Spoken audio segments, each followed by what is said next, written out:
Hello and welcome. I'm Lynn of Lynn X Stitches Creates, and welcome to my FlossTube channel about counter cross stitch and the project bags I make.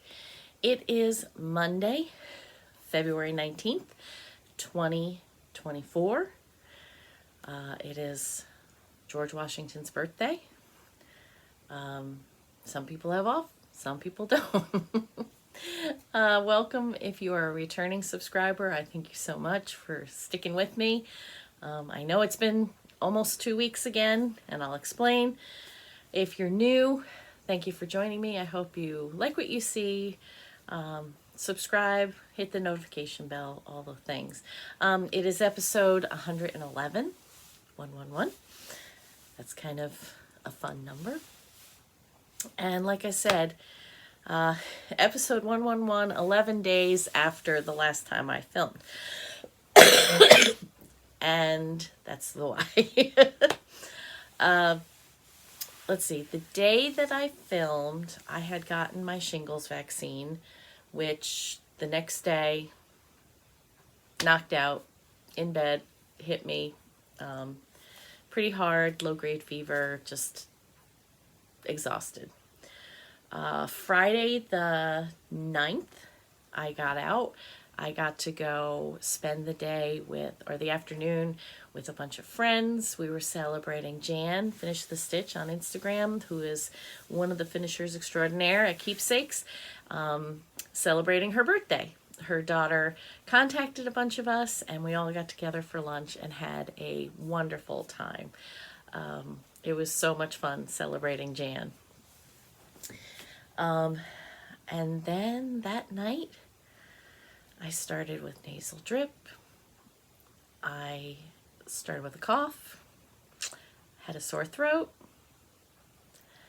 and the fatigue. And since the 10th, I have spent more time in bed than out of it.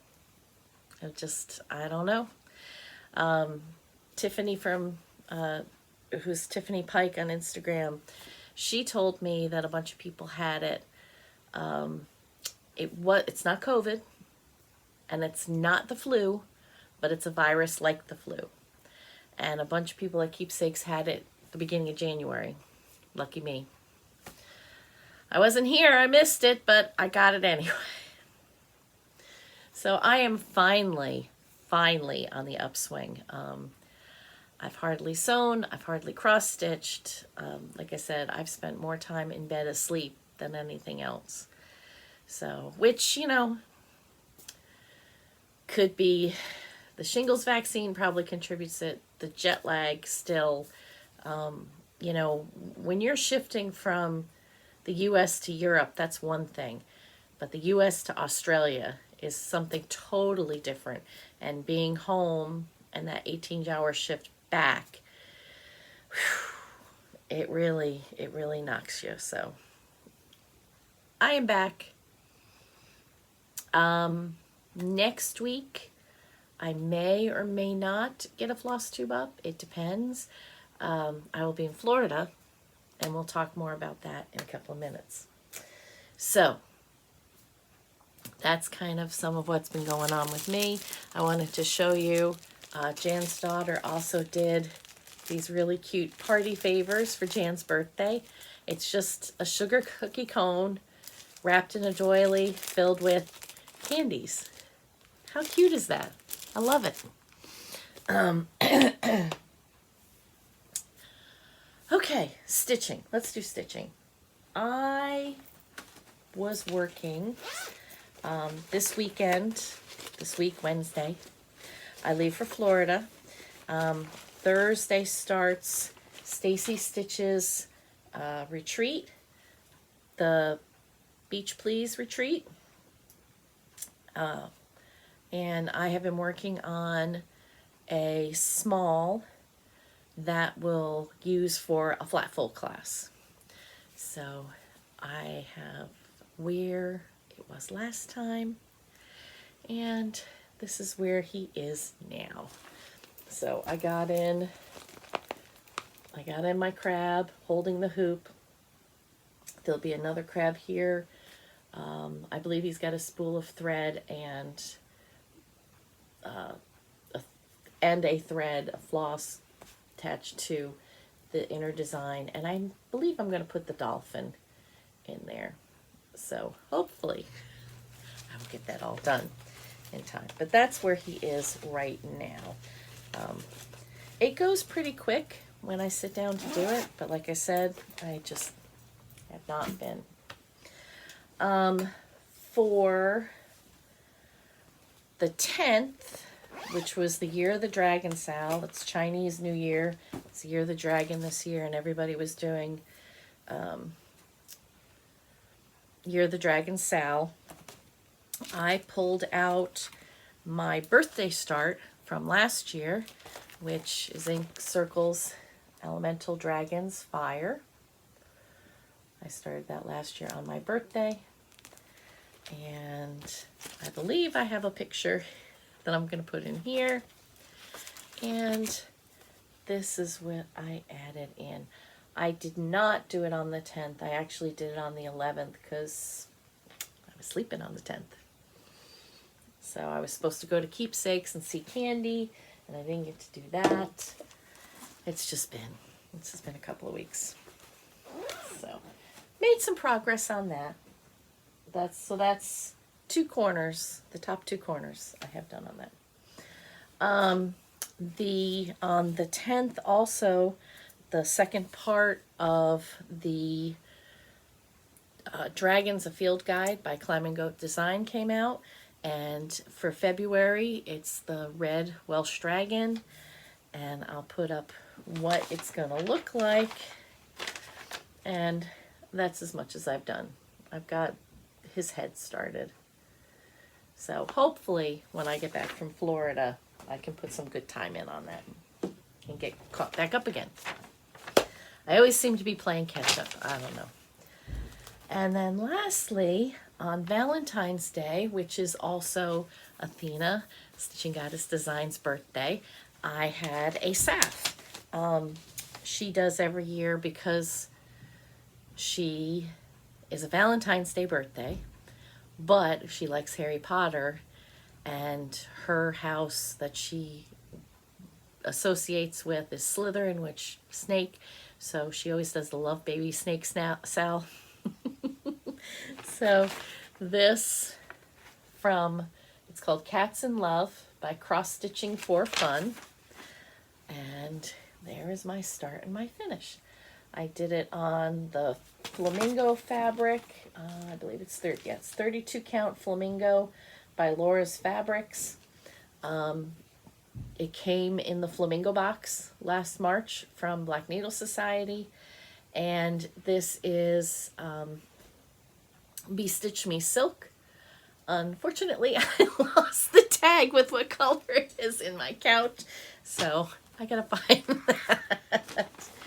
But I love it. It's so cute. So I have some purchases. I did not print out cover pages. I forgot. Lola Crow had a sale this weekend and ended yesterday. Sorry, 20% off. And I purchased 3 patterns. So I'll put them in as I'm talking just so that you can see. They're ones I've been looking at and I think they're really cute. The cryptids. I also got from Stacy, Thread and Needle Stitchery, our February Athena's Monthly Floss Pack. And they are inspired by Madame Puttyfoot's Tea Shop. And they're so pretty. I like that they're, you know, I tend to go for bright colors, but these are just so soft and pretty. I just love them. So let me see if I bring my, there we go. That's a little better lighting. So we have Cameo Pink. We have Vintage Lace. We have Dulce de Leche. And Little Pink Peony. And then Rose Petal. So very, very soft, subtle pinks. I love them. And let's see. I thought I had purchased something else. I paid for, I think I may have said this last time. I paid my registration for Camp Black Needle in August. Registration is open. So if you're interested in going, this is an in-person retreat in Independence, Missouri. Go to the Black Needle Society's website and join us. Join us in August. I had I'm looking around because I keep feeling like there's other things I bought that I am just not seeing.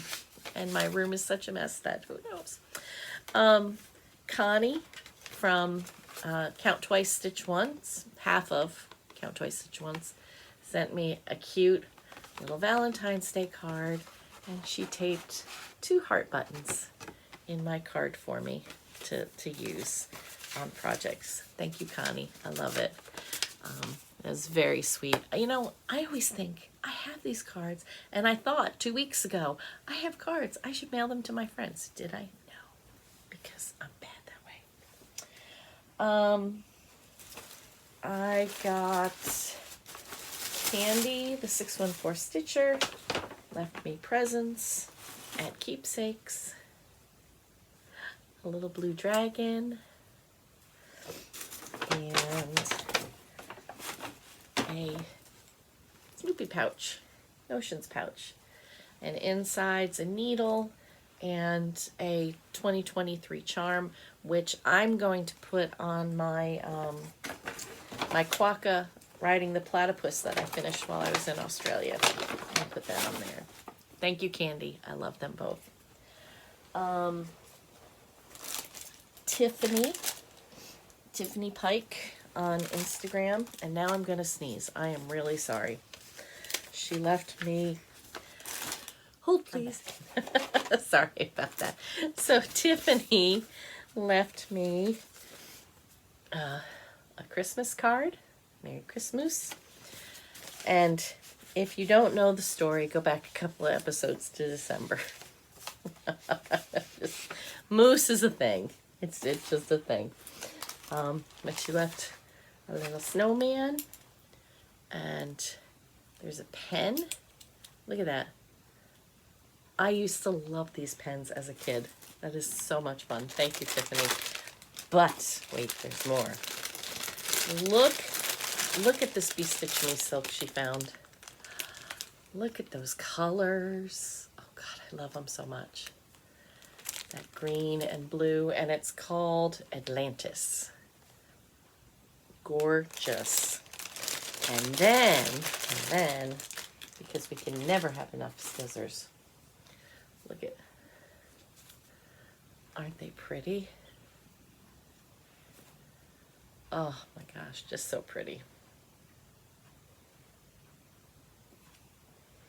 Love them. And they come in this nice little sheath. So thank you so much, Tiffany, for the Christmas. And then for my birthday, she did another card for me. And then she made cards.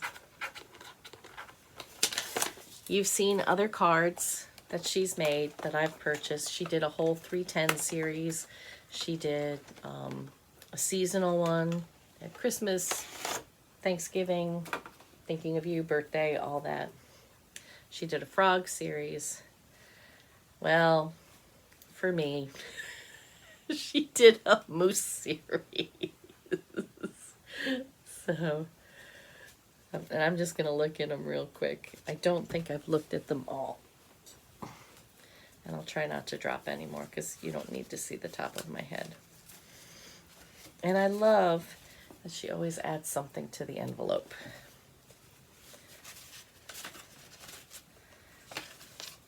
So there's one, thinking of you.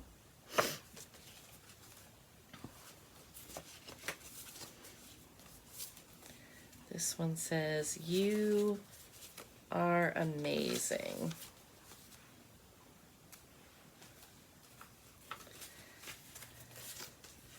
And this one says, "Sometimes you forget you're awesome.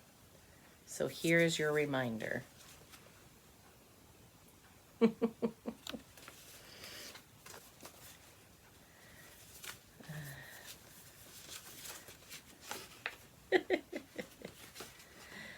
We have reached the age where we cannot function without our glasses, especially if they are empty. Love it. And look, she put the little guy, oops, on the envelope too.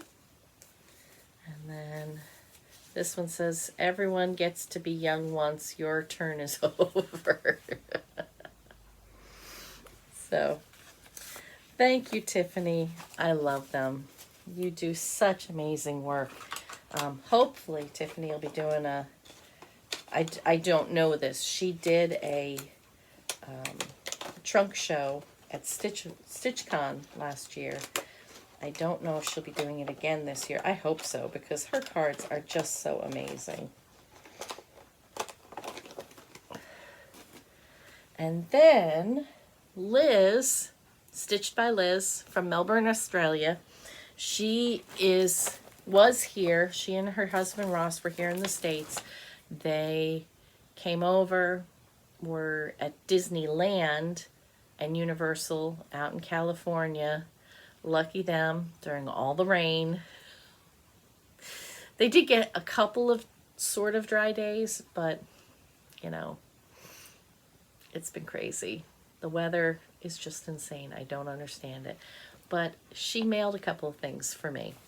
While I was in Australia, this pattern, which is now coming out at Market, but I looked for it, and that's why I wasn't in any of the shops that I was in, because it's coming out in Market in 2 weeks. But this was created by Moho Stitches for the Hearts for Pam. Pam of Cottage Garden Threads. I got the floss pack, but I didn't get any of the patterns because I knew some of them were going to be embroidery, and that's not my thing. But Liz let me have her copy of this one. So thank you, Liz. And we had in the hotel rooms, you know, we have coffee makers in all our hotel rooms, and they kind of throw some tea in. Well, in Australia, being more like, you know, they drink more tea than coffee. So the tea assortment was amazing in all our hotel rooms. And I forgot to look in the grocery store. Well, I looked in one grocery store, but it was a smaller one, didn't have one. But Liz was able to get 2 of the flavors that I really liked. So we have Twinings Australian Afternoon, and we have Madame Flavors Australian Morning Blend, which were both so good. And I have, as you can tell, the boxes are already open. I've been drinking them almost every day, because I also bought myself, they have these electric tea kettles that the water boils like that.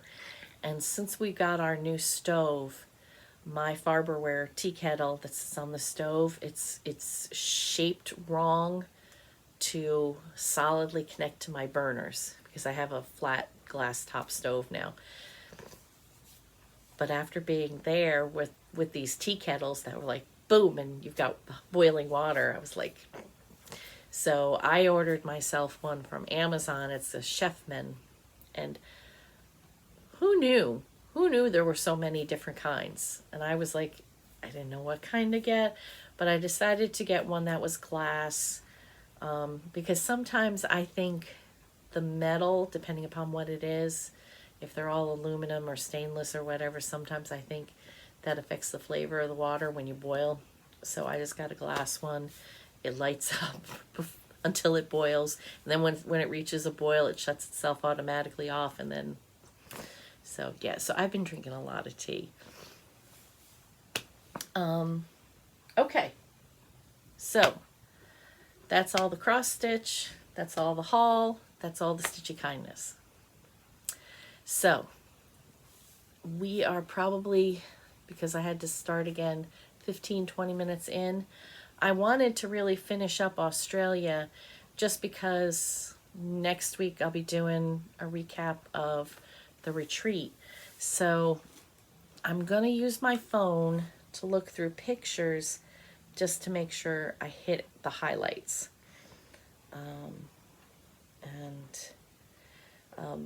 Where I left you last time, it was New Year's Eve. We had New Year's Eve on the ship, of course, New Year's. And then New Year's Day, they did a New Year's Day tea. And it was amazing. There's this castle that they had on the tea table. They had cupcakes that were amazing. It was a lot of fun.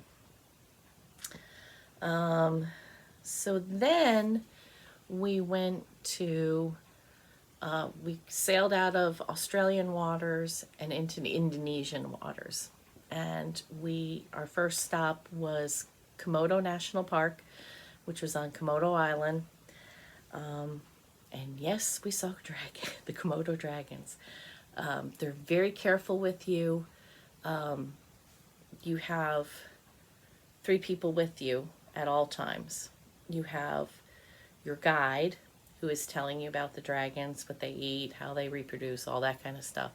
And then you have a guy at the front and a guy at the back, both with long poles, to make sure that if one of the dragons gets a little crazy, they can fend them off and keep them away from the group. The trail through the area we went, maybe a mile. I don't think it was really that long, but the heat and humidity was just ridiculous that day.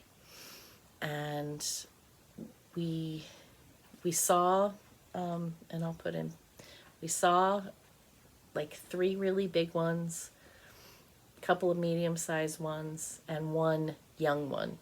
And the adolescent, he figured, was probably from this last season, was just scurrying here, there, and everywhere, basically trying to avoid being noticed by the big ones because they will eat each other. About halfway through, one of the ladies says to our guide, "I'm not feeling well." And he's like, "Okay." And she's like, "I'm not going to make it." And she starts swaying. So one of our guys with the stick, he kind of grabs her and she's like leaning her head on him, just trying to stay up. He's radioing back because there was like a wheelchair in case somebody needed something. So he's getting that. And just as they're starting to come with this wheelchair, one of the other ladies, who was even older, she had to have been in her 80s, down on the ground. And I'm like, So he's like, "Oh no," like, "We've got another one." So basically they went to her, got her in the wheelchair, took her off with her husband, and the other lady's like, "Oh." So they brought a stretcher for her.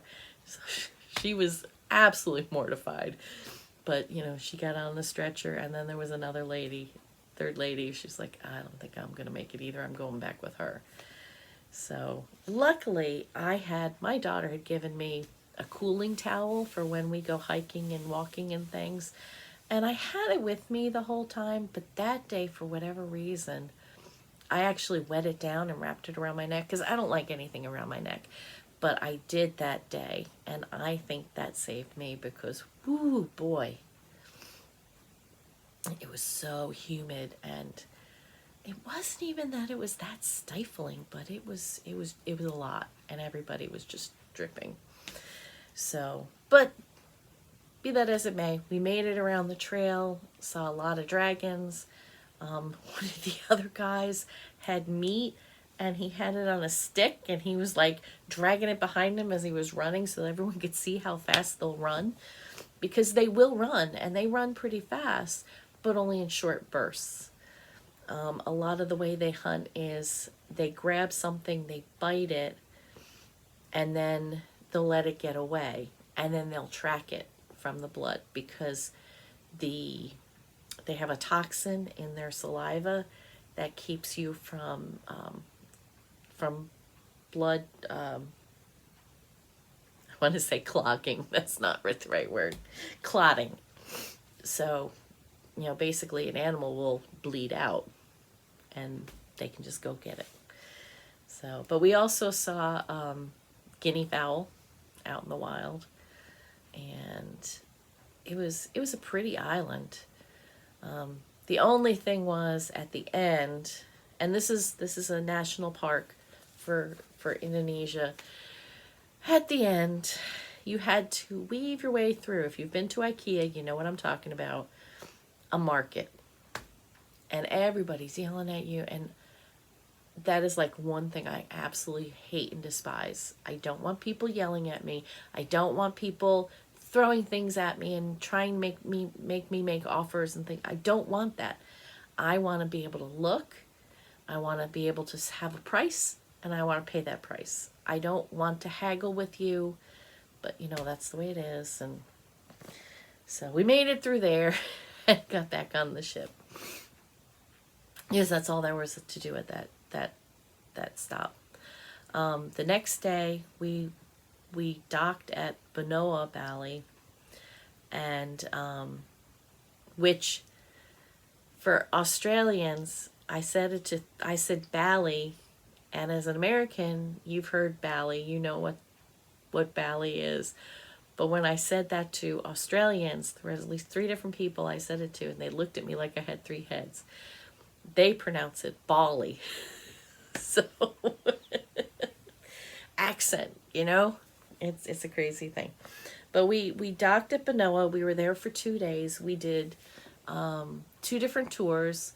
One tour, the first day, we went to someone's home, and they have they live sort of in their own little compound. The front of it is their family shrine.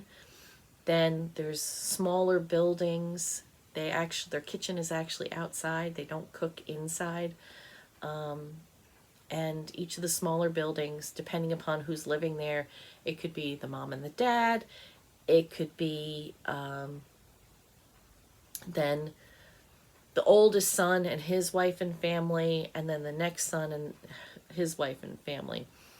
Once girls are married, they go live with the husband's parents. They don't live with their parents.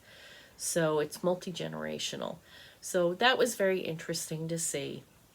Then we went to a temple, and the innermost sacred parts of the temple you could not go in. You could take pictures over the wall, but you couldn't go in. But it was up in the mountains on a lake, so there was a breeze. It was like 10 degrees cooler than it was down at the ocean. It was wonderful. We had such a great time. But while we were there, if you've ever heard, there's a kind of coffee, and when I was teaching middle school, I learned about this coffee, and it's basically poo coffee. A civet cat. They have these cats. They eat the coffee beans, and then when they poop them out, they dry these coffee beans out and grind them up and make coffee. And it's the world's most expensive coffee. John got some to try. Who came up with, oh, the cat just pooped out some coffee beans. Let's make coffee. I don't know. But anyway, so John did try it. He said it was okay. He said it was good. It was better than some of the other coffee he'd been drinking on the trip. So what does that tell you? I don't know. Is it worth $100 to get it here in the US? No. What he paid was like $4.50 to get it there.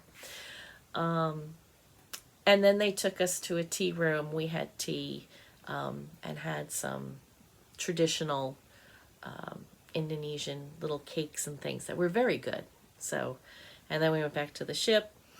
The next day on our tour, I was kind of disappointed. we were stopping at a batik place where they make batik fabrics. I don't have, this is batik. If you don't know what batik is a process for making fabric. This is a printed batik, and if you look at it, that side and that side are exactly the same. It kind of goes through the fabric. There's a wax process involved. They can do printed, or they can do draw on them, but it was a tourist trap. That's all it was. It really wasn't. It wasn't a batik place. They weren't really making batik there. It was totally, completely for the tourists, and I was like so utterly disappointed from that. I should have. One of our stateroom stewards, he was from Benoa, and he got off the ship, and I really should have just given him money and said, hey, would you pick me up something, you know, if you see something blue or purple, that's great, just, I don't care what it is. But, you know, live and learn. We went to 2 other temples that day. We went to the Royal Temple, and we went to the temple by the ocean. It was to the god of the ocean, and I will put the names of the temples in. The one on the ocean was gorgeous. It was so pretty. Rock arches out into the water, and then they built some, you know, shrines on them. It was so pretty, but it was hot that day too. And, you know, they gave us tea again, but you know, it was just too hot to eat and everything. So that was those days. After that, we went to, sorry, I'm looking, let's see, we went to Cable Beach, which was part of Broome, Australia. So we went back into Australian waters. Cable Beach, gorgeous. We went to a crocodile reserve.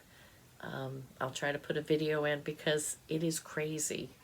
You know, we were told our very first ride, you know, there's no point in wearing a life preserver because if you fall in, you know, bye. It's not going to do you any good. And when you see the video that I'm going to put on, you'll understand why. Because there were 15, 25, 30 crocodiles in that water, and you didn't see any until he threw the meat in. And that was at the reserve. That just don't come up and don't want to know about it.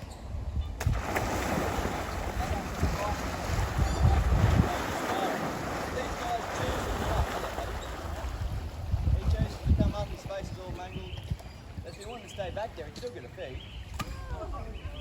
But because of that, he stays up here and he gets a bit of a feed. Just because he was born in captivity and his instincts hadn't been aroused, he never had to hunt for his dinner. Then we went to a place, because Broome is known for its pearl divers and pearls. So we went to a historical place and learned about that, and the shells. Because when they were first, back in the early part of the 1900s, they really weren't diving for pearls per se. They were actually diving for the shells so that they could have that mother of pearl and cut buttons out of it. I think they said 95% of the mother of pearl buttons in the world in the early 1900s were from Broome, Australia. But it was an amazing place. And then we stopped at a different place, a different park in Broome, just with some magnificent rock features and view of the ocean. From there, we went on a different, we went to another park, Kalbarri National Park. They have a skywalk, and just, out in the back country. That was when we were in Perth. We docked in Fremantle. No. That's not right. I forget where we were. Were we in Bustleton? Somewhere in between Broome and Perth. It's where we docked, and we did this to Kalbarri. Then, when we were in Perth, we were actually docked in Fremantle. Perth is about 12 miles. Take the train. It's easy. We did a tour to Namberg National Park. One of the places we stopped were the sand dunes, Lancelin sand dunes. John actually went dune sledding, or sand sledding, or however you want to call it. I'll put that video in.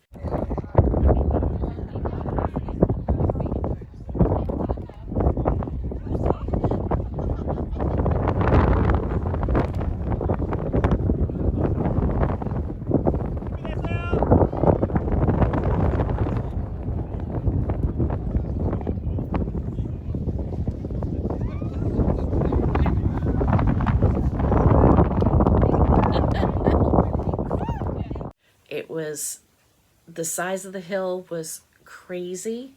When you look at the pictures and see the video, he said the other side was like a drop off. So you get to the top, and my knees were just not going to handle that climb up that hill. But it was quite fun to watch everybody do it. And then we went into Namberg to the pinnacles.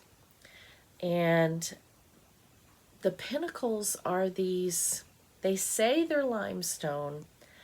I think it's something after, at a time when this part of Australia was underwater, ocean floor. Just crazy. These structures, these teeth, they look like teeth sticking up out of the ground for mile and mile. And they're very sharp. Our bus hit a rut wrong and popped the tire. So they had to take the bus back to the main visitors area parking lot to be able to change the tire, because you couldn't on the sands there. But we were staying anyway, because after dark we were stargazing. And it's amazing to go someplace without light pollution. If you've ever been outside of the Grand Canyon in that area of the United States, that's like one of the few places I've really experienced it well. There's no light pollution. There's no major cities. So the view of the stars is just incredible. So that was a very late night. And then the next morning we got up and took a ferry boat to Rottnest Island. And Rottnest Island is the home of the quokka. So those happy little marsupials, so adorable. They're everywhere. At first we didn't see them. I'm like, where the heck are they? But then I started spotting them, and they were around. And there's signs everywhere. Don't touch the quokkas. Don't feed the quokkas. Keep your children away from the quokkas. Did anyone pay attention to that? Of course not. No. Let's see. Then the next day, I think we're in Bustleton, and we visited a lighthouse, and then we went to the Niggly Caves. which, it's one of those things. Farmer happened to find a hole and found this whole cave system and all the stalactites and stalagmites and all that kind of stuff, which some amazing, they call them like curtain stalactites, where the way the water comes down, it kind of comes down at an angle, so you get like this sheet effect. It's quite pretty. So, and I have a picture of Bustleton Beach, and I don't know what I was taking a picture of. I guess just the water? Unless I saw fish. I'm trying to kind of see. Then we went to Albany, and we went to Turnderup National Park, which has they say that that's like, there's pieces of rock there that are actually from Antarctica, from when everything expanded and started to float away from each other, that there's, they can tell that those rocks were actually part of Antarctica at one time. But just amazing stone structures there. And then they took us to a whaling station, which I wasn't really interested in going to that. This is something that John was like, well, I've never been. And I've been to them in the US, but they're like, they stopped whaling in the 1800s or whatever. Well, this whaling station was still doing stuff until 1978. And this young man who was our tour guide, he's very proud of his history, but being the animal lover that I am, have a tough time with, oh yeah, we hunted these whales to almost extinction. We hunted all these numbers, and I'm like, dude, that is not something to be proud of. And I just kept getting more and more disgusted and nauseated, and I finally kind of stayed away from the group. And John kind of went on, and he comes back and he's like, you would not believe they actually had sound effects. They're talking about how they sliced up the whale and cut up the whale, and they actually had sound effects with it. I'm like, that's disgusting. And our tour guide, who was right around my age, she comes over and she says, yeah, I was here. I went in elementary school. They brought us here. They showed us while it was still going. I'm like, okay. There was like a nature center and animal preserve as a part of this. I said, can we just go? Do we have to continue? She's like, no, just go ahead.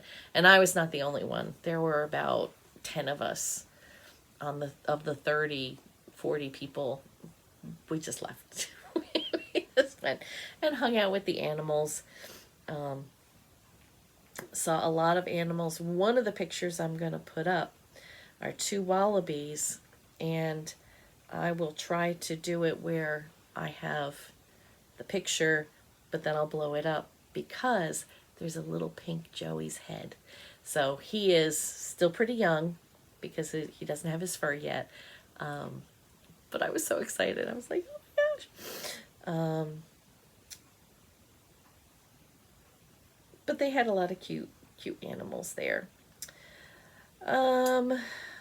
From there, we went to Adelaide, and that's where I got to see Felicity of Flissy Fish, and she took us up to Lookout Mountain, which we were so lucky. We had a really, really extremely clear day, so we could see all of Adelaide. She took us to Haig's Chocolate, the factory And unfortunately, we just missed the start of the tour and we didn't have time to wait for the next one. So we just shopped chocolate because, you know, I was so sad about that.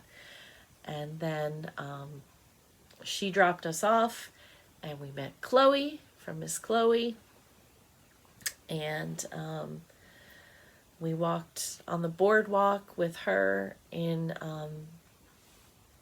oh, let me see the name of the Glenelg, which is like a suburb of Adelaide. So we walked on the boardwalk and we got some drinks and just chatted and visited. And then we took the tram to the train back to our ship. We got really good. We got really good at public transportation. So Adelaide was a really good day. And that was John's birthday. So he had fun. And that night we went to dinner and we didn't have dessert. We just kind of got up and left. And our waiter comes running after us and meets us at the elevator. He's like, oh, but I've got, and we're like, and he's got like this flyer. It's got half the flyer is John's picture on it because it was his birthday. So they had a cake, and I guess they had, you know, looking out for him. So we're like, just send it to the room, please. So it comes to the room. We had ordered tea and coffee and came to the room. He spelled his name wrong. So that was kind of the end of John's birthday. Let's see. And from there, we went to a little town called Portland. We spotted our first koalas in the wild. Up until that point, we had only seen them in the reserves. So there was one in a tree, not from the port. When we got off the ship, people are yelling, there's a koala, there's a koala. And as we're getting down off the gangplank, here's this little koala running along the side of the ship. And we're like, oh my goodness. So, you know, we took a little video of him. I suppose I gotta hit the video button.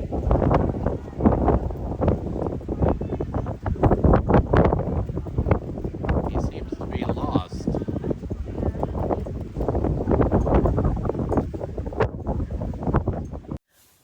Our friends said that they were just getting back from a tour and he jumped actually off the dock into the water and swam to the rocks of the pier, and then some naturalists came and got him and took him away. So, I mean, and that pier was long. It was like half mile maybe, long walk. It was a long walk.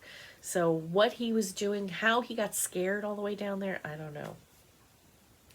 But Portland, we just kind of took our time, looked at some churches, did a little shopping. We went to Woolworths. In Australia, Woolworths is a grocery store. Figure that. It is not like a Walmart that it is here. Let's see. From Portland, we went to Phillips Island. And we did not do any tours. We did our own thing that day. We got an Uber and, not an Uber. It was a taxi service. We went to the Koala Reserve and walked around there and had fun looking for all the koalas in there. Saw some beautiful birds. There's a gray and pink one called a gullah. Gullah, I believe, or Gullah. Beautiful bird. I believe it's in the parrot family. I could be in the cockatoo family. I've forgotten. From there, we went to a like a homestead, and unfortunately, because the way the times worked out, by the time we got off the ship, the time we got to the Koala Reserve, had lunch, and then went there, everything was done for the day. So we just kind of walked around there, and then we got our taxi and went back into the main town and had some dinner, walked around there, and then it was time to go to the Penguins and see the Penguin Parade. On this island, they have stadium seating set up, but they also have some smaller areas, and we opted to splurge and do, I forget what they called it, but it was a smaller area, and we were right there. And the penguins, when they come out every night from the ocean. They go in the morning and they come out right after sunset. And the night before, there had been like 1,132 penguins. They count them every night to make sure that the numbers are, okay, that something hasn't happened. And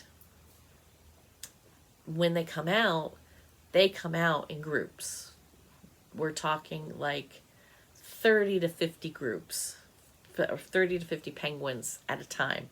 And they come waddling up, and then they'll split up. It's like, it reminds me of like an old movie where all the factory workers are leaving the factory and then they're splitting off to go to their homes. And that's exactly what they did. And since we had taken a taxi, we were heading back along this boardwalk that we were on that was a little more private, not as crowded. And all of a sudden, there were nesting boxes under the boardwalk as well as on the hills. And these two little babies, which are as big as the parents at this point, but they've still got the fluffy feathers, come running out, and they're like attacking these different adults, trying to get them to feed them. And a couple of the adults are like pushing them away. It was really funny to see, and it was amazing. I'm so glad we did that. So that was Phillip Island.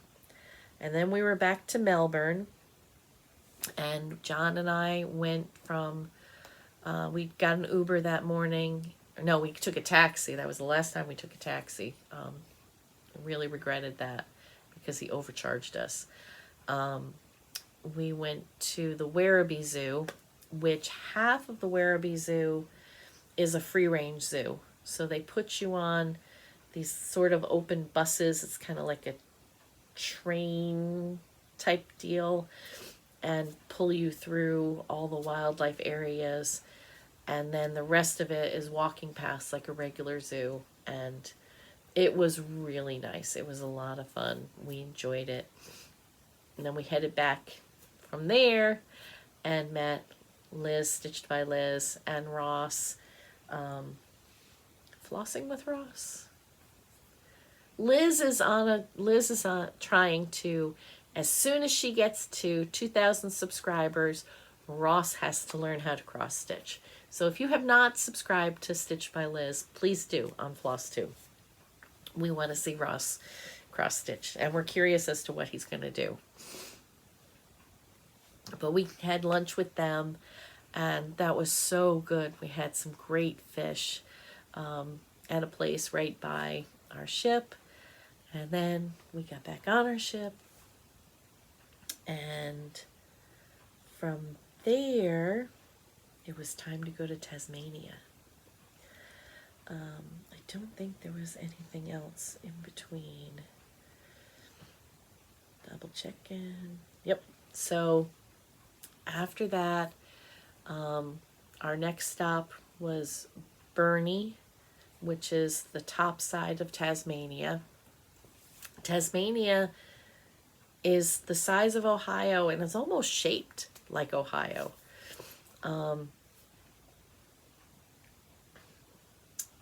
Hold 1 second, please. Sorry, I had a message I had to answer right now. Anyway, so in Burnie, we kind of made a mistake. There were a bunch of different tours that, talked about going to wineries, talk about chocolate, talk about cheese, all that kind of stuff. And we decided to do it in Burnie. Unfortunately, we didn't take into account that it would be a Sunday. So we get to the cheese place, And, they gave us a bunch of cheese to try, but there's nothing to watch. Nobody's making anything on a Sunday, and it's a very small area that they show. So we stopped, we had cheese, we left. Then we went to the chocolate factory, Anvers Chocolates, which was very, very good. This guy was trained in Belgium, so he really knows his chocolate. Once again, though, it's Sunday. No one is. No one's making anything at the chocolate, so we didn't get to see anything there. They gave us hot chocolate, they gave us a cake, and they gave us a couple of samples of chocolate, and we bought chocolate. So, I mean, eating wise, we were eating great, but it was like, and then we went to a winery, and oh my gosh, Ghost Rock Winery is where we went. And he talked to us about the different wines. We had 5 or 6, I think, that we tasted. Unfortunately, my palate, I like sweet. That's it. I don't like dries. And, 90% of the world, I think, likes dry wine. So, we tasted them all. A couple of them were like, for me. And then the air conditioning on our bus didn't work, and I fell asleep for a while, and then they decided they were going to take the long way back, and I woke up and I was like hyperventilating. I was all but heat stroke. I was just in such bad shape. I was almost in tears. I was so hot and sweaty, and so it would have been better, and it was beautiful country. I mean, don't get me wrong. Tasmania is gorgeous. And there's hardly anyone there. So if you want to go someplace that's beautiful, temperate, not a lot of people, that's where you want to go. So then we sailed to Hobart, Tasmania, and it was my birthday, and we met up. Well, first we walked from our ship to A Stitch in Time. Gorgeous little shop in historic building. It's on the bottom floor, which was kind of fun. Went shopping, did all the shopping. John said, just get whatever you want. So I got presents. I didn't just get stuff for me. I got presents too. And I showed you that in my first video. So yeah, it was nice. And that's where Pippa and her daughter Sophie met us. And they took us up Mount Wellington, and we went on a hike to one of Pippa's favorite places, which gave us this gorgeous view. We could not really see, we didn't go to the top of the mountain that day because it was just too foggy at the top. It was one of those cloud cover days. And friends of ours actually took the bus tour from the ship to the top, and they're like, couldn't see anything. Then we went to Pippa's house, and Pippa does animal rescue, and she's got a whole bunch of patamelons. Patamelon are native to Tasmania. They are the smallest of the wallabies. Patamelon is the Aboriginal name. You may have heard of them. If you've seen them at a zoo anywhere, they're also called a rufous wallaby, but they're adorable. In her house, she's got ones that are still young. They're being bottle fed. They're very sweet, very curious. They like to lick. They don't bite.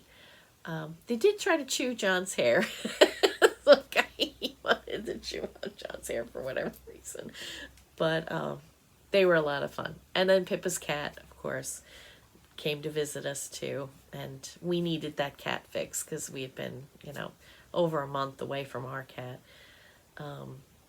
And then she has more Patamelons outside that are not bottle fed anymore, and they're at the last step before they go to the wildlife sanctuary, and then they'll be released from there. So it's kind of a step program that they need human help and then slowly get away from human contact. But they were adorable, and I couldn't think of anything else better for my birthday to do. Cross-stitch store and these adorable little animals. Oh my gosh. Then we went and had, well, she took us to T2, which is a tea store, bought a bunch of stuff there, and then we went and had fish at a place near the port, which was amazing. It was so good. We had such good fish in Australia. I mean, we're on the ocean all the time, but it was really good. When we got back on the ship, we had dinner reservations that were late, so we did go and have a small dinner. And this time we weren't going to have dessert again because we had eaten. But they're like, no, they knew our MO and they wouldn't let us go. And so they came and they sang happy birthday. They brought me my cake and all that kind of stuff. So, which we then, they brought it down to the room for us again. After Hobart, we went to, I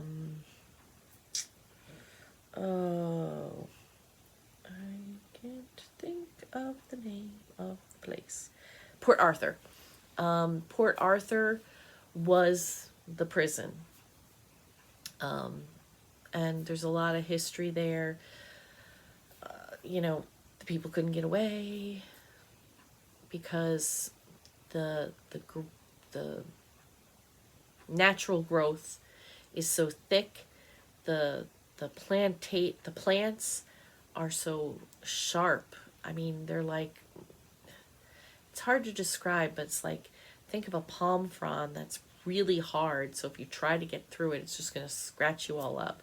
But it's so thick and dense, there's no getting away. So basically, they would put dogs right near the front, and there was no getting around these dogs, no getting through the vegetation. There really wasn't anywhere to go. So that was the penal colony. But we went from there, we went to the Tasmanian Devil Sanctuary. They call it the Unzoo. And it's crazy. They're cute. They're small. They're not big. They're small. But they have the strongest bite, their jaw, the force of like any other land animal. It's crazy. Farmers like them because they will clean up a cow carcass. Like they'll eat the whole thing, bones and all. It's crazy. And the noises they make, they can't be with other, like if siblings can be together as long as they've never been apart. If they go apart, then they can't come back together again because I guess they forget and then they become enemies. But they were throwing meat in for these guys and the noises they would make. Oh my gosh. And that's why they were called that, because when the white people first arrived, they heard these noises at night and they're like, oh, it's a devil. And, if they had any kind of flame, their ears in the light look red. So between their eyes and their ears and the noises they made, Tasmanian devil.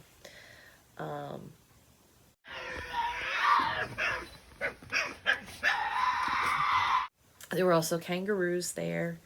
And once again, kangaroos are nocturnal, so during the day they lay down, hang out pretty much.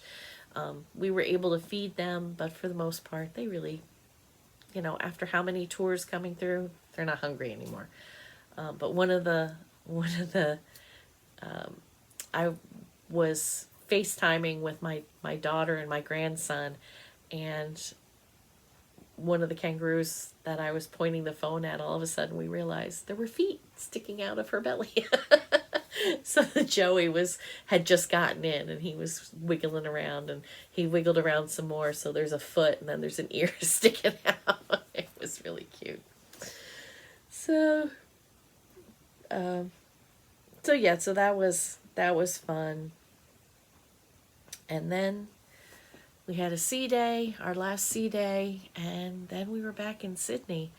And John was up as we were coming into Sydney Harbor at 5 or 5:15 in the morning.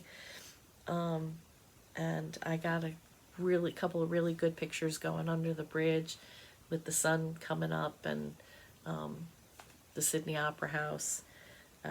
We stayed that day in Sydney, and we took the train up to north of Sydney, just north of Sydney in the suburbs, is where the Cruel Goblin is, and got to visit there. They don't allow pictures or videos inside their shop. It's a small shop, lots of fabric, lots of patterns. I got a couple. Once again, I only bought local designers, so Australian designers. I didn't buy anything that was, I could get here in the States, because what was the point of that? And then it was time to come home. So we had a ridiculous trip coming home. Don't even want to go there. But yeah, 50 days in Australia. It was an adventure. It was amazing. I so happy we did it, and did it the way we did it. We did a lot of it on our own terms, and had a great time. If you're going to an English speaking country, don't be afraid to get a tour with somebody else. The Viator tours we did were all well rated, and deservedly so. They were wonderful. So, anyway, that is all. I'm probably going to sneeze again, so I will let you go. Thank you for staying with me. If you stayed this whole time, I hope you enjoyed all the pictures and videos, and hopefully I'll be back next week. If not on Monday, definitely Wednesday, with adventures in Florida. So until then, happy stitching.